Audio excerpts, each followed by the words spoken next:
네, 반갑습니다. 장종종 시장점검입니다. 예, 오늘 코스피 지수 하락 마감했습니다. 그 분위기가 썩 좋지는 않은 그런 상태인데, 요 하락이 일단 재료 측면에서 보자면 이렇게 해석을 할 수 있습니다. 미국 대선까지 부양책이 나오기 힘들다. 해외에서 이제 좋은 소식이 나올 게 없습니다. 유럽도 뭐 코로나가 다시 확산을 하고 있고, 미국 부양책은 11월 초까지 없고, 그러면 남은 게 이제 아무것도 없습니다. 해외발 재료는. 해외발 재료가 없으면 국내발이라도 좋아야 되는데, 이 대주주 요건 강화 관련해서, 이 대주주 요건이 유예가 된다 하더라도 10억 원인데, 이게 뭐 작년 이제 3억 원으로 줄인다라고 했기 때문에 뭐 지나치게 많은 금액을 매수한 투자자들은 그렇게 많지는 않겠지만, 어쨌든 이 10억 원이라 하더라도 사실 연말까지 좋을 게 없습니다. 근데 이걸 3억 원으로 낮춘다? 정말 끝장나는 거니까. 예, 그 문제로 인해서 조금 더 이제 부진할 가능성이 높습니다. 제가 말씀드렸듯이 조정으로 가는 과정에서 떨어지는 21선 저항을 받고 이렇게 가는 게 일반적인 패턴인데, 이거보다는 강했기 때문에 이 시장이 강하다, 이거는 인정을 할 수밖에 없습니다. 다만 시장이 강하다 하더라도 조정을 받는 걸 생략을 할 수는 없는 거고, 조정이 강하냐 아니면 얕은 조정이냐, 이 정도로 이제 결정이 되는데, 그걸 이제 결정하는 칼자루가 정부한테 쥐어져 있는 상태입니다. 그럼 정부가 이것을 어떻게 대주주 요건 10억 원에 개인당으로 바꿔준다면, 이러면 또 시장 분위기가 좋아질 수 있는데, 가능성은 조금 낮지 않을까 예상을 해봅니다. 어쨌든 오늘은 나쁜 상태였고, 간단하게 그냥 직관적으로 해석할 때, 요 검은색 선이 코스피의 평균 주기입니다. 요 검은색 선 위에 있을 때는 좋다, 밑에 있을 때는 나쁘다, 이렇게 그냥 판단을 합니다. 그러면 밑에 갔을 때가 이렇게 있는데, 요 시기마다 강력하게 돌려 세워서 유지를 했습니다. 근데 이번에는 푹 깼습니다. 뭐 올라가긴 했지만 다시. 이런 게 코로나19 이후로 회복한 다음에 처음 있는 일입니다. 이건 굉장히 나쁜 신호입니다. 나쁜 신호. 일단 나쁜 신호 하나. 그리고 두 번째는 다시 이렇게 나쁜 쪽으로 들어오고 있습니다. 뭐 나중에 이제 다 정리해서 설명을 드리겠지만, 이 추세 확인이란 거 굉장히 이게 나쁜 겁니다. 뭐냐면 주가가 올라가다가 이렇게 추세를 타고 올라가다가 조정을 받습니다. 추세를 깼습니다. 그 다음에 반등을 해서 이 추세를 확인하고 떨어지는 거, 요런 게 굉장히 나쁜, 기술적으로 분석했을 때 한계를 인지를 하고 빠지는 거니까 굉장히 나쁜 겁니다. 이게 나쁘고, 그래서 요런 이 추세 확인이란 부분이 여기서 이제 한번 떨어졌다가 올라갔다가 다시 내려올 때 여기서 나왔다라고 본다면 나쁩니다. 그리고 이런 거 떨어질 때 이렇게 떨어지다가 이제 반등을 해서 살아나나라고 했다가 다시 이렇게 떨어질 때, 이런 것도 굉장히 나쁩니다. 아주 나쁘다라고 볼 수 있는데, 예, 그래서 요 상태, 지금 코스피의 상태는 썩 좋지 못하다, 이렇게 평가를 할 수 있습니다. 예, 코스피가 이렇게 좋지 못하다라고 본다면 앞으로 시장도 그렇게 좋지 못할 가능성이 크고, 그러면 종목들도 지금 잔치가 벌어지고 있는 종목들도 있지만 지금보다 훨씬 재미없을 가능성이 크다, 이렇게 보시는 게 맞을 것 같습니다. 네, 그리고 코스닥을 보면 코스피보다 한층 더 나쁜 상태입니다. 예, 다만 이제 코스닥 아래 지지선은 이렇게 변동성 범위하고 장기 이평선이 맞물려 가지고 비교적 단단하게 구축이 돼 있다, 뭐 이 정도가 그나마 코스피 대비해서 나은 부분이고, 요게 아닌 건 이제 더 나쁘다라고 볼 수 있는데, 예, 코스닥 같은 경우는 코스피하고 비교해가지고 어떤 부분이 더 문제가 되느냐? 딱히 없습니다. 중소형주들의 비중이 높아서 코스피 대비해서 나쁘지 않을 환경임에도 불구하고 이렇다는 것은 시장 전반에 이제 하락 압력이 가중되고 있다. 좋지 못한 신호다. 이렇게 볼 수 있습니다. 그런 걸 감안해서 우리가 이제 앞으로 이 시장에 대해서 대비를 해 나가야 되는데, 일단 조정을 받는 것은 거의 확정되어 있고, 그 조정을 깊게 받느냐 얕게 받느냐 요거의 차이인데, 정부의 역할에 따라서 아주 낮게 받을 수 있다는 부분 요거 감안하셔야, 아니 깊게 받을 수 있을 수도 있고 정부에 따라서 얕게 받을 수 있는 거, 이 정도만 가늠을 하고 정부의 대주주 요건이 어떻느냐, 이 대주주 요건은 그 자체로만 문제가 되는 게 아니라 그 외에도 정부가 주식시장을 부양할 의지가 있구나 없구나의 판별이기 때문에 굉장히 크게 영향을 끼칠 겁니다. 빨리 결론을 내야 되는데, 안 할 거라면 안 할 거라고 해도 빨리 결론을 내야 되는데, 이게 지금 안 된다는 것은 시장에 이제 불안감을 더 높이고, 그게 만약에라도 11월 달에 나온다, 유예를 시킨다 하더라도 이미 시장이 폭락한 상태일 가능성이 크기 때문에, 그 폭락이란 게 어떤 게 문제냐면, 폭락하고 나서 뭐 회복한다 이렇게 됐을 때 이 폭락 과정에서 신용융자 쓴 사람들 다 죽습니다. 이런 빚은 털고 가는 게 맞기는 한데, 이 사람들이 다 죽기 때문에 시장이 회복할 때도 이렇게 빠르게 회복하지 못할 가능성이 있고, 그리고 이거 한번 보고 나면 심리적으로 다시 올라갔을 때 본전되면 팔기 바쁘기 때문에 투자 심리가 완전히 꺾이게 됩니다. 그런 부분들을 감안을 해서 보셔야 되고, 종목으로 가면 이제 말씀드렸듯이 빅히트 엔터가 오늘 고점이 나왔습니다. 뭐 예견됐던 일이고, 사실 저는 놀라웠던 게 그래도 따상을 갔다는 게 되게 놀랍습니다.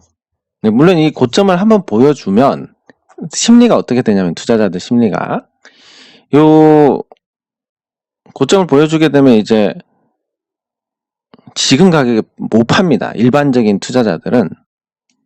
심지어 공모를 받은 사람들도 못 팝니다. 이 35만 1,000원에도 못 팔았는데 25만 8천원? 여기서 어떻게 팔아? 요런 심리가 되고, 그러면 이제 많은 투자자들이 팔지 못하는 심리가 되고, 그 상태에서 이제 계속 나머지 그 기존에 투자했던 그런 기타 법인이나 아니면 공모를 받았던 기관 외국인 투자자들이 팔아가는 겁니다. 여기서 물린 투자자들은 당연히 35만 1,000원에 샀던 투자자들은 당연히 못 파는 거고, 그러면 매도 물량이 나오지 않고 매수만 있습니다. 떨어졌으니까 뭐 추가 매수를 하든 물을 타든 뭐 이런 거, 35만 1,000원에 매수하고 오늘 여기까지 떨어졌는데 내일 또 떨어집니다. 예를 들면, 그러면 추가 매수를 한다고 가정을 하겠습니다. 더 이제 심리적으로 팔지는 못하고 사고, 그리고 사지 않는 사람들도 반등 한번 주고 다시 떨어지면 이때 물 탔으면 이때 나오는 건데 해서 여기서 또 추가 매수합니다.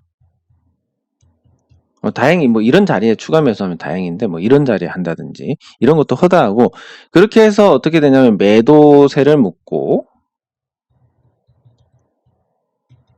매수세만 남게 됩니다. 여기에 때려서 팔게 되는 겁니다.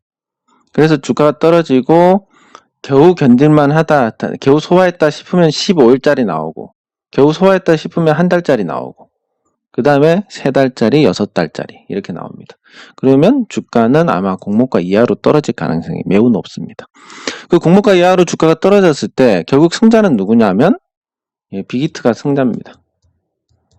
고가의 공모가로 자금을 1조 원 가까이 조달을 했습니다. 이거 가지고 이제 앞으로 엔터주도 사고 음원 관련주도 사고 하면서 사택도 살지 모르겠습니다. 뭐 본사 건물도 사고 투자도 해서 연예인들 양성하는 것도 삐까뻔쩍하게 만들고, 또 커뮤니티도 해서 뭐 위버스 이런 것도 확장하고 뭐 이렇게 할 건데, 이게 과연 지금 수익 구조에서 더 플러스 요인이 되느냐라고 하면 안 될 가능성이 큽니다. 다만 이거는 이제 없어지는 돈은 아니고 자산으로는 남게 됩니다. 이 돈이. 그럼 빅히트가 지금 어떤 상태냐면 상장하기 전에 1조 원 조달하기 전에 빅히트의 상태를 보면 이렇습니다.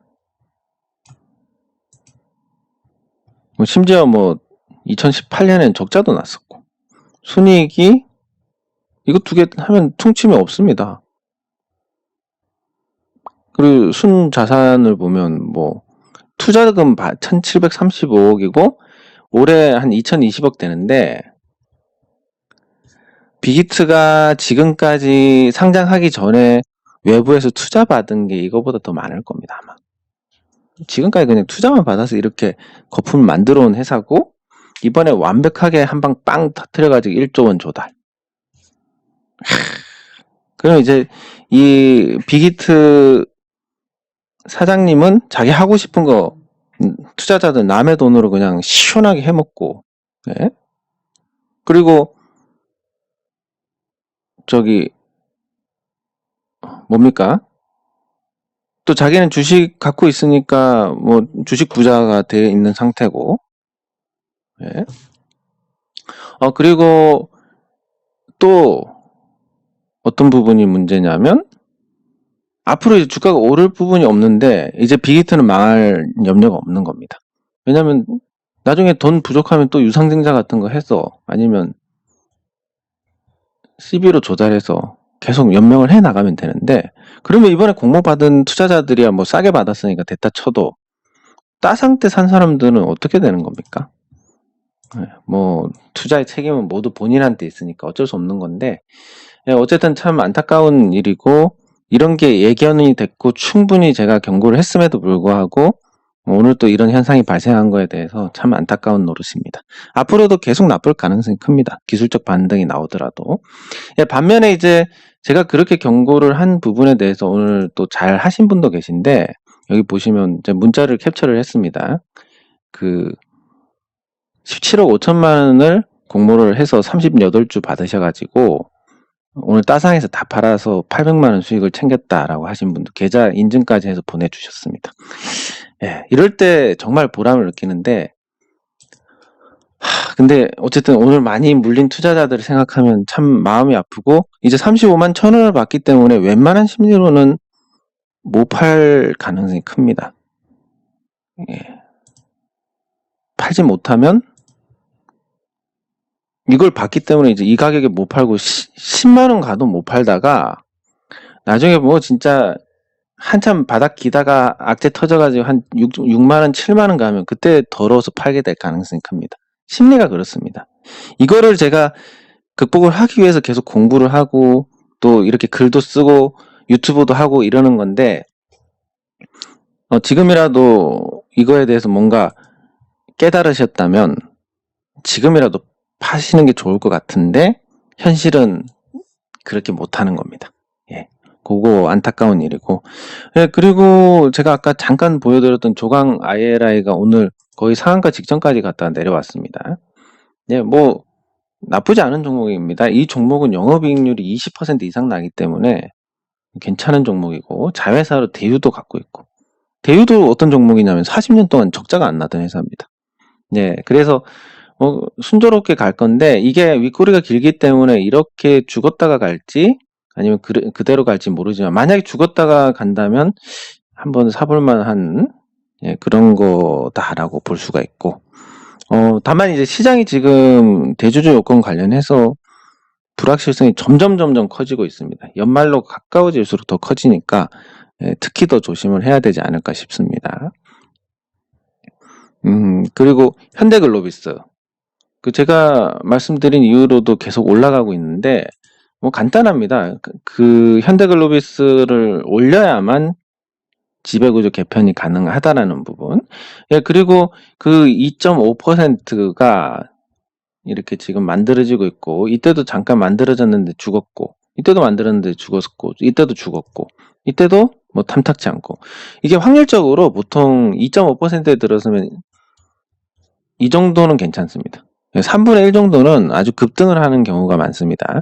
그러니까 무슨 얘기냐면 이런 2.5% 영역에 들어선다고 해서 무조건 올라가는 건 아니고 3개 중에 하나가 올라가는데 뭐 시장 좋으면 그게 3개 중에 하나보다 많을 거고 시장이 나쁘면 3개 중에 하나보다 적을 건데 지금은 5개 중에 하나입니다. 그럼 확률적으로 사실 이런 거 그 예전에 하일성 씨가 그 해석할 때 야구 해설하실 때 되게 좀 저는 그때 어떤 모순을 느꼈는데 어떤 타자가 나와가지고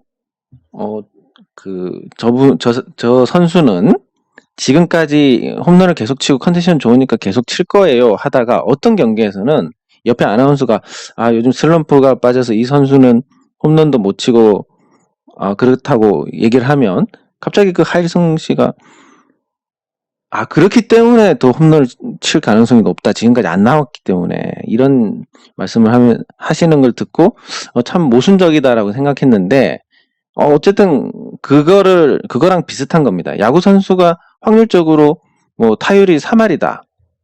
근데 이 선수가 매 경기마다 계속 병살타 치고 안타도 없고 이렇게 계속 가고 있습니다. 그러면 점점 어쨌든 이 통계로 봤을 때는 확률이 높아지는데 현대글로비스는 이 2.5% 4번이나 꺾였기 때문에 이번에는 진짜일 가능성이 큽니다. 그래서 더 관심이 필요하고 근데 저는 항상 말씀드리지만 제가 영상을 올리거나 뭔가 언급을 해서 사도 된다 이렇게 말씀드리는 시점 외에 그러니까 그 시점이 여긴데 그 시점 외에 여기서 지금이라도 사도 되냐 어떻게 이런 질문이 들어오면 전 무조건 안 된다고 합니다. 왜냐하면 제가 하는 건 분석을 하고 그 분석이 지금 타이밍에 나쁘지 않겠다라고 판단해서 말씀을 드리는 거지만 지금 타이밍은 또 다릅니다. 뭐 예를 들면 현대글로비스 30만 원 갈 것 같다라고 하면 그러면 뭐 16만 원을 사나 18만 원을 사나 뭐가 틀리냐라고 생각하실지 모르지만 심리가 틀립니다. 심리가. 그러니까 여기서 어떻게 계속 올라갈지 아니면 조정을 받고 올라갈지 모르는데 계속 올라가면 관계가 없겠지만 여기서 조정을 받고 이렇게 간다라고 하면 여기서 사서 이거는 뭐 버틸 수 있는 거지만 여기서 사서 이거를 당하면 심리적으로 여기서 사서 이걸 당하면 심리적으로 여기 오면 팔게 돼 있습니다. 그러면 어떤 결과입니까? 잘 생각해 보시기 바랍니다. 18만 원에 사가지고 16만 원 갔다가 다시 18만 원 갑니다. 본전 매도. 그러면 이 사이에 원망을 누가 듣습니까? 진짜 안 살 건데 이상한 유튜브 동영상 올려가지고 샀더니 손실이고 짜증나 이렇게 되는 겁니다. 본전에서 저놈 때문에 고생해서 본전에 매도한다. 사실 저는 그때 사라고 한 것도 아닌데 본전 매도하고 나서 날아갑니다. 날아가고 나면 이렇게 되는 겁니다. 즉 제가 말씀드린 구간이 아닌 자리에서 매수를 하시면 무조건 저는 욕을 먹게 되어 있습니다. 그리고 심리적으로도 이 자리가 아니면 수익을 보기가 어렵습니다. 나중에 올라간다 하더라도. 그렇기 때문에 제가 말씀드리는 그 타이밍 빼고는 절대 매수하시거나 하시면 안 됩니다. 그거는 반드시 인지하고 계셔야 됩니다. 그리고 종목을 보면 대한제분 좀 기분 나쁘게 내렸는데 뭐 이러다 말지 싶습니다. 기관 투자자들이 던지는 건데 던질 거 다 던지면 뭐 쥐들이 뭐 어쩌겠습니까? 실적도 좋고 워낙 강세 수혜를 받으니까 그냥 던질 사람들 다 던질 때까지 그냥 잊어버리고 기다리시면 될 것 같습니다. 뭐 제가 처음부터 말씀드렸지만 이런 종목들은 이런 잔파동 같은 거 신경 쓰지 않고 시장 관심을 받을 때까지 기다리시면 됩니다. 그 작은 종목들은 계속 물을 주고 관리를 해 나가야 되고 이런 큰 종목들은 알아서 크기 때문에 신경 안 쓰시는 게 맞고 만약에 이걸 신경 쓴다면 이거 마이너스 뭐 이렇게 되고 뭐 조금 올라가면 뭐 팔 걸 하다가 또 내려오면 그때 왜 못 팔았을까 이렇게 계속 스트레스 쌓이고 인내력을 소진해 나가면 결국은 이거 올라가기 전에 그냥 팔게 됩니다. 그래서 돈 못 먹습니다. 이렇게 하면. 그래서 그냥 이런 건 잊어버려야 된다라고 말씀드릴 수 있고 그리고 제가 대창솔루션 다시 산 게 뭐 참 의도하지는 않았지만 운이 좀 따르는 것 같은데 요거에 대해서 또 한번 짚어보면, 대창 솔루션. 전, 이런 경우는 잘 못 봐가지고, 지금 이렇게 되면 차트 해석이 달라져야 됩니다. 요 가운데가 매집이 되는 거고, 그리고 이제 이게 분출이 되는 겁니다. 제가 어제 말씀드릴 때는 3연봉 해서 뭐 한번 튀지 않을까 뭐 이 정도였는데, 시장 좋으면 여기서 버티다가 튀는 거고, 그래서 둘 중에서 어느 정도 가까운 게 버티다가 튀는 쪽이 이제 가까워졌는데, 버티는 거 지금 너무 잘 버텨가지고, 이게 뭐 도대체 뭐 때문에 이렇게 강한지, 굉장히 의문스럽습니다. 아무튼 일반적인 확률이나 패턴에 비해서도 강하다라는 거, 그거를 인지를 하고 보시면 될 것 같고, 그 외에 뭐 제가 더 언급할 부분은 없을 것 같습니다. 이미 단기 고점을 넘어섰기 때문에 요게 그냥 매집이 되는 겁니다. 그렇게 되면. 예. 그리고 뭐 세미콘 라이트 내일 아마 추가 상장 물량이 나올 텐데 딱 봐도 그냥 이게 머리가 무거워지고 있는 상태입니다. 조정을 받을 가능성 크다라고 볼 수 있고, 그러면 제가 생각했던 가격이 오면 저는 다시 살 겁니다. 근데 그게 그 가격이 올지 안 올지는 모르겠는데 항상 기준을 정해 두셔야 그게 뭐 대응을 하든 안 하든 후회가 없습니다. 근데 떨어지는 거 보고 사야지 하면 더 떨어질 것 같아서 못 사고, 올라가는 거 보고 팔아야지라고 생각하면 더 올라갈 것 같아서 못 팝니다. 그래서 항상 기준 정해 주시면 되고, 제가 세미콘 라이트는 3,600원을 기준으로 잡았는데, 뭐 항상 말씀드리지만 저는 목표가를 이렇게 잡지만 제 주식을 사간 사람도 수익을 봐야 되기 때문에 목표가에 팔지는 않습니다. 그거 감안하시고 지켜보시면 될 것 같고, 그리고 종목 중에서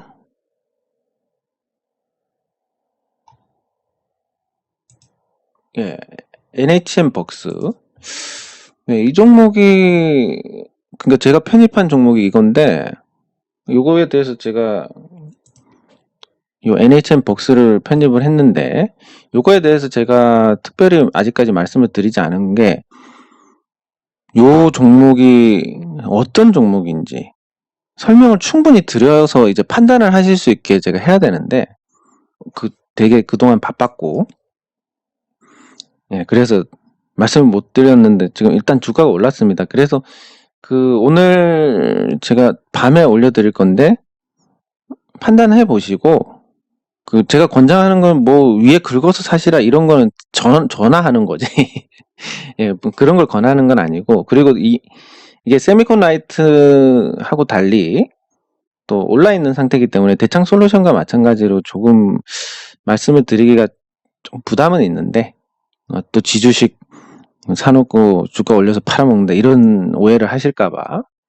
근데 또 말씀드리는 것처럼 이것저것 따지면 아무것도 못하기 때문에 말씀은 드려야겠고, 이게 지금 두 가지가 있습니다. 빅히트가 그냥 간단하게 설명을 드리면, 어차피 할 건데 간단하게 설명을 드리면, 뭐 2.5% 안에 들어온 거나 뭐 매집이 계속 있었다거나 이런 것들, 이건 이제 기술적인 거고, 이게 벌어지고 있어서 좀 변동성이 커질 가능성이 높다고 봅니다. 근데 이런 기술적인 거는 말씀드렸지만 기술적인 것만 찾아가면 죽습니다.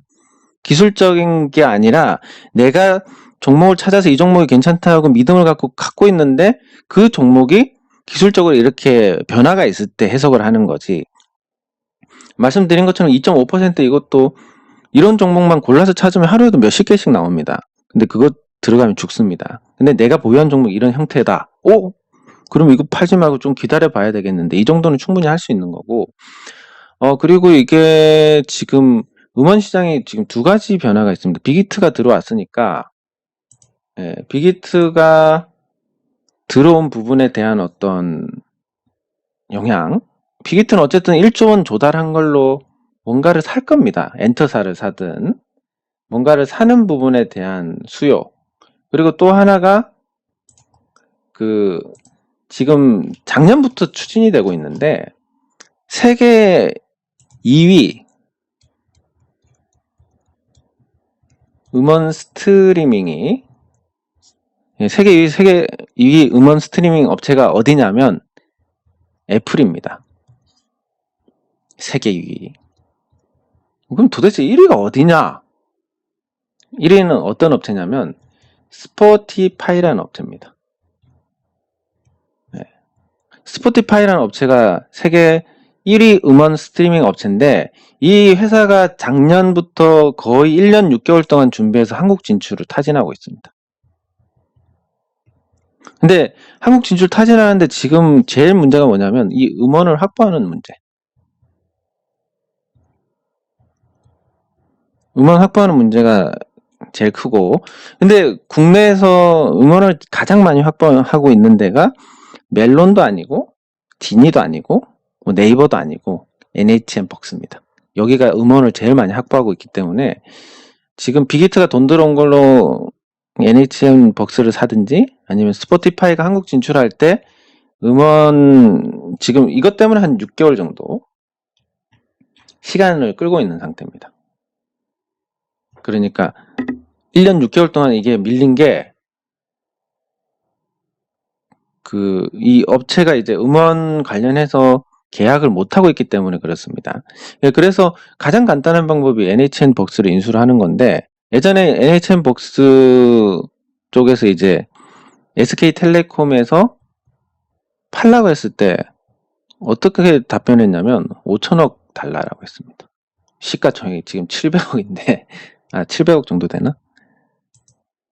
이제 800억대가 됐습니다. 조금 올라서 최근에 800억대인데 그래서 뭐 도대체 이걸 왜 5천억을 불렀냐, 뭐 의지가 없다 이런 거지만 얘들이 인수할 때도 굉장히 비싸게 샀습니다. NHN 쪽에서 18,000원대 18,000원대 사서 지금 5,500원대에 있습니다. 예, 그래서 그거 인수자보다 훨씬 낮은 가격에 살 수 있다라는 장점, 뭐 그런 거 해서 이제 매력적으로 보고 있는데, 근데 제가 앞에 주식들이 다 단기간에 올랐기 때문에 이것도 오를 수도 있겠다 이렇게 생각하실 수 있지만 앞에 거하고 뒤에 거하고는 완전히 별개입니다.